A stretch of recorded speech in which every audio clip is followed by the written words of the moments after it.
নির্বাচনের তফসিল ঘোষণার পরদিন শুক্রবার দুপুরে বিজয়নগরে রিকশায় যাওয়ার সময় মোটরসাইকেল থেকে হাদিকে গুলি করে দুর্বৃত্তরা। মাথার ডান পাশ দিয়ে ঢুকে বাম পাশ দিয়ে গুলি বের হয়ে যায়। এরপর আশঙ্কাজনক অবস্থায় তাকে প্রথমে ঢাকা মেডিকেল সার্জারির পর নেওয়া হয় এভারকেয়ার হাসপাতালে।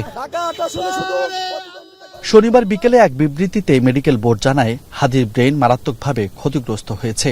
ইনজুরি আছে ফুসফুসেও। মস্তিষ্কে রক্তক্ষরণে তার ব্লাড প্রেশার ও হার্টবিট ওঠানামা করছে, ফলে তাকে লাইফ সাপোর্টে রেখেই চিকিৎসা চালিয়ে যেতে হবে। তবে আশার আলো হলো, হাদির কিডনির কার্যকারিতা অনেকটাই ফিরে এসেছে বলে জানিয়েছেন এভারকেয়ার হাসপাতালের আইসিইউ এর সমন্বয়ক চিকিৎসক মোহাম্মদ জাফর ইকবাল। এদিকে চট্টগ্রামে এক অনুষ্ঠানে স্বাস্থ্য উপদেষ্টা জানান, হাদির চিকিৎসার ব্যাপারে সব ধরনের ব্যবস্থা নিচ্ছে সরকার। প্রয়োজনে বিদেশ পাঠাতে সহায়তা করা হবে।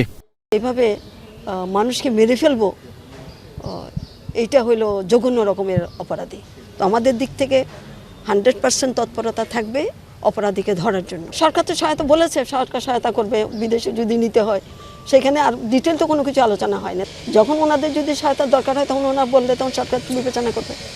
হাসপাতালে হাদির শারীরিক অবস্থার খোঁজ নিতে গিয়ে গণ অধিকার পরিষদের সাধারণ সম্পাদক রাশেদ খান বলেন, যতক্ষণ পর্যন্ত এই স্বরাষ্ট্র উপদেষ্টা থাকবেন ততক্ষণ পর্যন্ত দেশের আইন শৃঙ্খলা পরিস্থিতি উন্নতি হবে না। জাতিকে সেরা নির্বাচন উপহার দিবে, তাহলে সবার আগে দায়িত্ব এই স্বরাষ্ট্র উপদেষ্টাকে সরিয়ে দেওয়া। রাজু আহমেদ, এখন, ঢাকা। প্রশাসনের রদবদল হচ্ছে। 4 গুণ শক্তিশালী এনজাইম ও অধিক ফেনা সমৃদ্ধ অরিক সিলভার ওয়াশ মাত্র 70 টাকায়।